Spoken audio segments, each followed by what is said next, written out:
जाहिद नाम के थे, वरना मेरे शौहर के इश्क फसाने जुबान ज़दे आम थे। ये सारे किस्से शादी से पहले के थे, लिहाजा जब उनसे जीवन का बंधन बन गया, मैंने उनका माजी फरामोश कर दिया और उन्होंने भी वादा किया कि आइंदा वो हमेशा मेरे वफादार रहेंगे। जाहिद मन चले दिल फेंक तो सारे खानदान में मशहूर थे।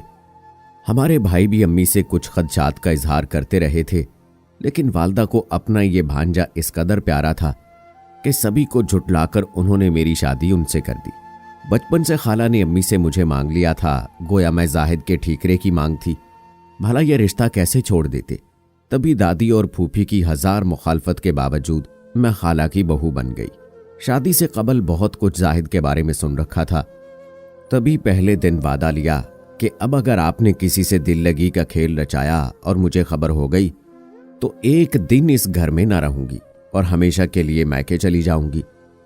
उन्होंने कसम उठाई कि अब ऐसा ना होगा, तुम ही मेरे घर की मालका और दिल की रानी रहोगी। बेफिक्र हो जाओ, तुम्हारे बाद किसी की चाह है और ना होगी। मैंने यकीन कर लिया कि उम्मीद पर दुनिया कायम है। यकीन ना हो तो इंसान इस दुनिया में एक पल खुशी से सांस नहीं ले सकता। घर वालों की खुशियां अजीज थीं। अपने खाविंद को मजाजी खुदा समझकर हर कदम उनके साथ ताउन की ठान ली ताकि हम पुरसकून जिंदगी बसर करें और आइंदा और ज्यादा खुशहाल होकर मुआशरे में मकाम बना सकें। खालू जान कपड़े का बिजनेस करते थे। वो बीमार हो गए तो घर बैठ रहे। दुकान मेरे खाविंद को सौंप दी। जाहिद पहले कुछ लापरवाही जिंदगी गुजार रहे थे। वालिद की अदालत से दुगना बोझ उन पर आन पड़ा। वालिद के इलाज मुआलजे और देखभाल की जिम्मेदारी उन्हीं की थी और बिजनेस को भी संभालना था। परेशान और घबराए हुए रहने लगे। तब मैंने उन्हें हिम्मत दिलाई कि फिक्र ना करें, ये मुश्किल वक्त बीत जाएगा। मैं हर हाल में आपके साथ हूं। जब खालू जान को अस्पताल ले जाना होता, डॉक्टर्स को दिखाना होता, तो अपने भाइयों में से किसी को बुलवा लिया करती थी ताकि ये ज्यादा से ज्यादा वक्त अपनी दुकान को दे सके, वरना तो मुआशी सूरत हाल दगरगू होने से कारोबार का डिस्टर्ब होना लाजिम था। अल्लाह ताला को यही मंजूर था। खालू जान इस जहाने फानी से रुखसत हो गए और तमाम जिम्मेदारियां जाहिद को उठानी पड़ गईं। वही अब कुनबे के कफील थे। शुरू में उनका दिल दुकान पर नहीं लगता था। रोज जबरदस्ती समझा बुझाकर वक्त पर उन्हें रवाना करती कि कारोबार से गफलत मसाइब को दावत देने का सबब न बन जाए। जाहिद की फितरत सिमाब जैसी थी। एक जगह जमकर बैठने का हौसला ना था। वो इस तरह बोर होते थे, थक जाते या फिर जहनी तौर पर डिस्टर्ब रहते। लेकिन गमे जिंदगी से ज्यादा इस वक्त गमे रोजगार लाहक था। खालू जान की बीमारी पर बेतहाशा रुपया लगा दिया था। जिंदगी बेवफा तो दौलत इससे बढ़कर बेवफा होती है। एक बार जमा जमाया कारोबार चौपट हो जाए, फिर से जमाने में उम्र लग जाती है। ये नुक्ता जाहिद ना समझ सके। रफ्ता रफ्ता दुकान बैठ गई और घर में रोजमर्रा खर्चे के लाले पड़ गए। तब खालू जान के दरीना दोस्तों से उधार लेकर दुकान में माल भरा और नए सिरे से कारोबार संभाला। मर्द में लाख अच्छाइयां हों, अगर वो दिल भैंक हो तो उसका कामयाब होना मुश्किल होता है। मैं दुकान पर तो उनकी निगरानी ना कर सकती थी, मगर कभी कभार किसी करीबी रिश्तेदार की जुबानी ये बात खाला को सुनने को मिल जाती थी कि तुम्हारे बेटे में ये बड़ी खामी है कि वो औरतों से जल्द मानूस हो जाते हैं। आजकल गाहक खवातीन को धड़ाधड़ उधार पर कपड़ा दे रहे हैं। अल्लाह खैर करे दुकान खाली ना हो जाए। इस तरह तो कारोबार नहीं चला करते और ये सब कुछ ऐसी वैसी खवातीन से दोस्ती बनाने के लिए करते हैं। इन बातों की सुनगुन मुझे भी हुई। कई बार इस्तफसार किया, हर बार कसम उठा ली कि भाई किन की बातों पर कान धरती हो, वो मेरे कारोबारी हरीफ हैं। तुम्हें और अम्मा को आकर बदगुमान करते हैं ताकि हमारे घर का सुकून खराब रहे और मैं यकसुई से काम ना कर सकूं। कारोबार में कभी कभार ग्राहकों को उधार भी देना पड़ता है। बिना एतबार किए बिजनेस में कामयाबी नहीं मिला करती। तुम इन बातों को क्या समझो। आइंदा ऐसी बातों पर हरगिज कान मत धरना। साल भी ना गुजरा था कि दुकान बैठ गई, उसे बंद करना पड़ा। उन दिनों की परेशानी दीदनी थी। जब आदमी खसारा उठाता है वो परेशान तो होता है। जाहिद की समझ में ना आता था कि अपने डिपो को कैसे संभालें।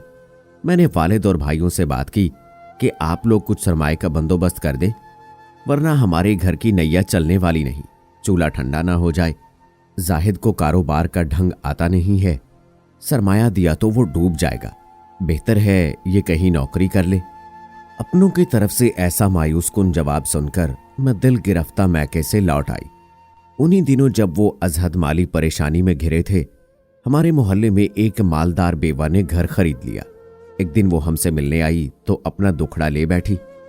मरहूम शौहर काफी रुपया छोड़कर गए थे। उनका सदर बाजार में कपड़े का बहुत बड़ा गोदाम था। वो थोक का कारोबार करते थे और दुकानदार उनसे लाटों और थानों में कपड़ा लिया करते थे। वफात के बाद उनका बिजनेस नहीं चला सकती थी, दोनों बच्चे भी कमसिन थे, लिहाजा गोदाम फरोख्त कर दिया और तमाम रुपया पैसा बैंक में जमा करा दिया। लेकिन रखा हुआ रुपया कम होते होते खर्च हो जाता है। कुछ मियाँ के दोस्तों का भी सहारा लिया था, उन्होंने मेरा सरमाया खा लिया और रफू चक्कर हो गए। अब कुछ रकम बची है, किसी दियानतदार आदमी की तलाश में हूं जो ये रुपया अपने कारोबार में लगाकर माकूल मुनाफा देता रहे और मेरे घर का खर्च चलता रहे, बच्चे तालीम मुकम्मल कर ले। हम तो इसी बाइस परेशान थे कि दुकान के लिए सरमाया दरकार था। मैंने जाहिद से तज़किरा किया। वो बोले पहले मुझे कारोबार का तजर्बा ना था, अब तजर्बा हो गया है, मगर सरमाया नहीं मिल रहा। इस बार अगर सरमाया मिल जाए तो ऐसा बिजनेस सेट करूंगा कि इंशाल्लाह वारे न्यारे हो जाएंगे। तुम किसी तरह उस खातून को राजी कर लो, बात बन सकती है। जाहिद की यकीन दहानी पर मैंने उज़्मा बेगम से राहो रस्म बढ़ाई और जल्द उनका एतमाद हासिल कर लिया। वो जाहिद के बिजनेस में अपना सरमाया लगाने पर राजी हो गई। कहा कि मुआहिदा करते वक्त 2-3 मोहल्ले के मुअज्जिज़ीन को गवाह बनाना होगा। ये कोई ऐसी दुश्वार शर्त ना थी। सभी मोहल्ले वाले खालू के परस्तार और जानने वाले थे। हालांकि इस्तदा पर गवाह बन गए और मुआहिदा तय पा गया। उज़्मा बेगम ने अपना सरमाया हमारे कारोबार में लगा दिया और तयशुदा मुनाफा मुआहिदे की रूह से उनको मिलने लगा। अब के वाकई जाहिद साहब का तजर्बे से काफ़ी संभल चुके थे, लिहाजा कारोबार चल पड़ा। डिपो दोबारा माल से भर गया और खूब मुनाफा होने लगा। ये जाहिद का बिजनेस से इखलास था या बेवा के सरमाए की बरकत थी, बहरहाल मुनाफा जाहिद और उज़्मा बेगम में बराबर बराबर बड़ी दयानतदारी से तकसीम होने लगा। हम भी खुशहाल हो गए और बेवा खातून भी खुशहाल होने के साथ साथ पुरसकून और मुतमईन हो गई। जाहिद ने उज़्मा बेगम को मुंह बोली बहन बना लिया था। मैं भी उस खातून की बेहद कदर व इज्जत करने लगी। घर आती तो खातिर तवाज़ो करती जैसे कि वो मेरे मियाँ की सगी बहन हो। उज़्मा चूंकि शरीके कारोबार थी, उसका अक्सर हमारे घर आना जाना रहता था और वो जाहिद से काफ़ी देर बातें किया करती थी। मैंने भी फराग दिली का सबूत दिया और कभी शक्को शुबा को दिल में जगह न दी। उज़्मा बेगम का जाहिद के साथ बैठकर खाना पीना और बातचीत करना हमारे ख़ानदान की करीबी रिश्तेदार ख़वातीन को बहुत खटकता था। वो इतराज़ करने लगी कि कारोबार अपनी जगह, मगर इस खातून का यूं जाहिद से मिलना जुलना हमको ठीक नहीं लगता। मुझे कहती तुम्हें ज़रा परवाह नहीं कि घंटों ड्राइंग रूम में बातों में मशगूल रहते हैं और तुम झांकती तक नहीं हो। वो कारोबार से मुतालिक बातें करते हैं, हिसाब किताब करते हैं, उनका मसला मुश्तरका है और मुझे कारोबारी बातों की क्या समझ है। मैं क्यों उनके दरमियान बैठी रहूं और अपना वक्त ज़ाय करूं। मुझे घर के 10 और काम भी तो करने होते हैं। कर्ज में इस किस्म की बातों को संजीदगी से ना लेती थी, एक कान से सुनती और दूसरे से उड़ा देती थी। उज़्मा बेगम जब चाहती जाहिद से बातचीत कर लेती। ये भी कभी कभी जब कोई लेन देन का मसला होता उनके घर चले जाते थे। कभी वहां खाना भी खा लेते थे, लेकिन मुझे आकर बता देते कि मैं आज उज़्मा बहन के यहाँ गया था क्योंकि बिजनेस के बारे में कुछ मामलात बताने थे। उज़्मा बेगम अपनी बातचीत तौर तरीके से इंतहाई मुनासिब और शरीफ व तिबा खातून लगती थी, लिहाजा मुझे उन पर कोई एतराज़ करना बनता न था।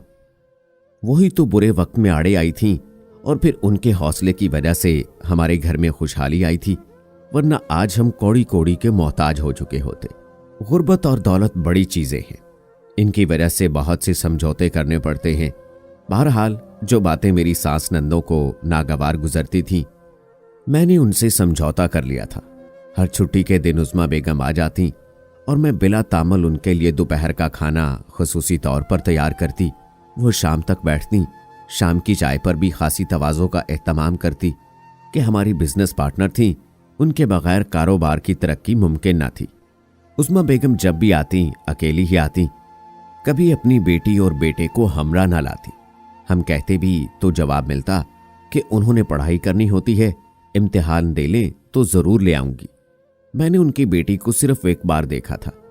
उम्र 17 बरस थी और कॉलेज में सेकेंड ईयर की तालबा थी। सीधी सादी और शरीफ सी लड़की थी। लिबास में भी सादगी, चेहरा मेकअप से आरी। उसे पढ़ने के अलावा किसी बात से कोई ताल्लुक ना था और ना कोई दूसरा शौक था। कॉलेज से घर और घर से कॉलेज। वो मोहल्ले में भी किसी के घर न जाती थी, न बिला जरूरत घर से निकलती। गोया उज़्मा ने अपने बच्चों की बहुत अच्छी तरबियत की थी। लड़का भी ऐसा ही था, इंजीनियरिंग कर रहा था। मोहल्ले के लड़कों से मिलता जुलता न था। कॉलेज के बाद घर पर ही रहता था।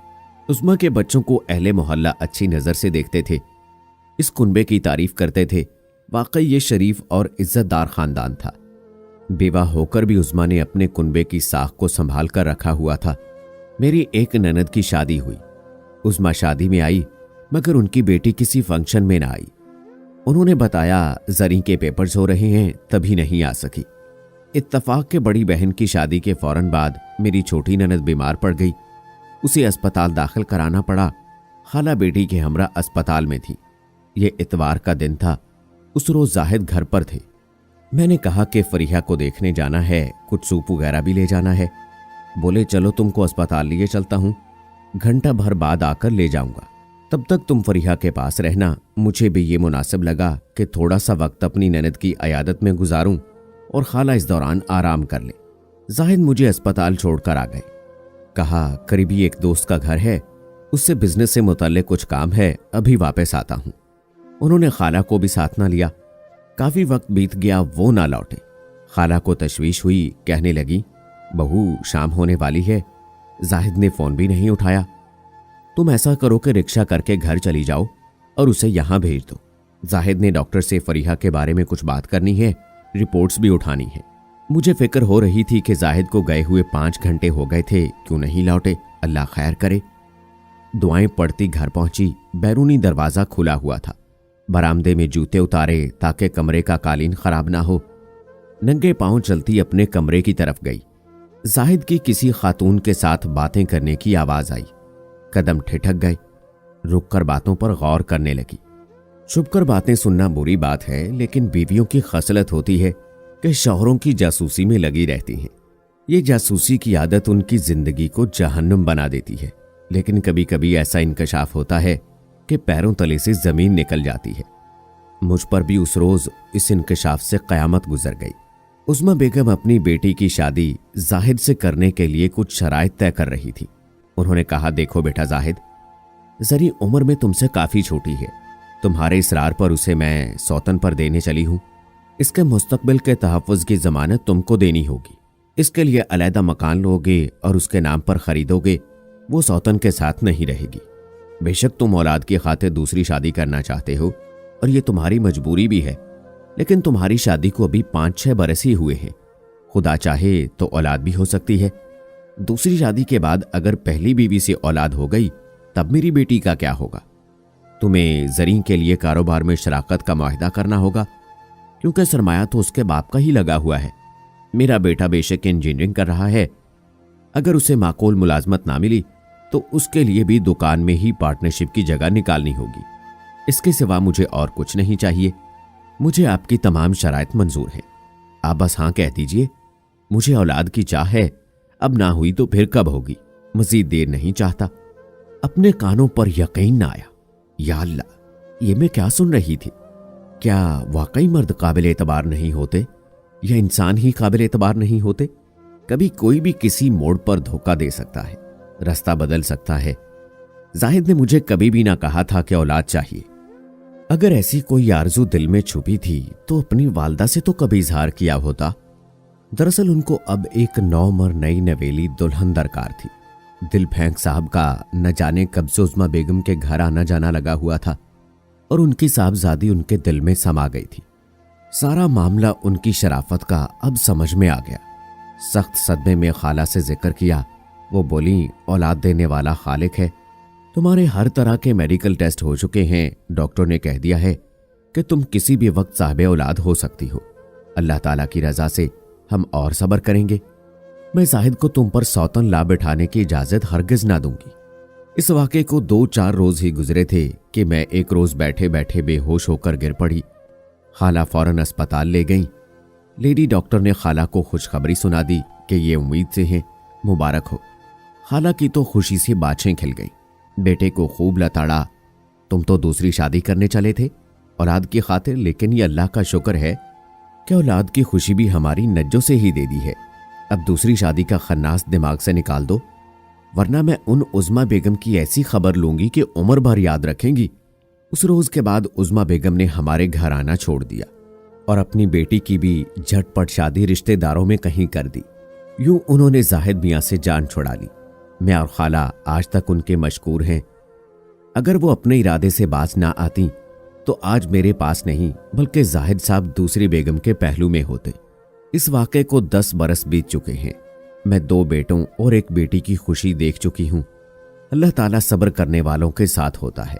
मैंने भी एक दिल फेंक इंसान के साथ सब्र से निबाह किया और अपने घर की खुशियों को बिखरने नहीं दिया।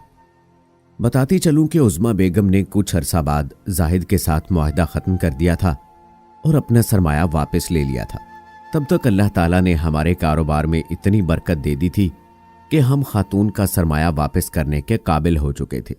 यह भी सच है कि अल्लाह ताला जब अपनी मखलूक को इस दुनिया में भेजता है, साथ उनके नसीब का रिज्क भी उतारता है। मेरा यकीन इस बात पर भी है कि हमारे कारोबार में बरकत मेरे बच्चों के नसीब से भी हुई है कि उन्हें भी तो मेरे रब ने रिज्क अता करना है। उम्मीद है दोस्तों कि हमारी आज की ये वीडियो आपको पसंद आई होगी। कमेंट सेक्शन में अपनी राय जरूर दीजिएगा। मिलते हैं अगली वीडियो में, तब तक के लिए अल्लाह हाफिज।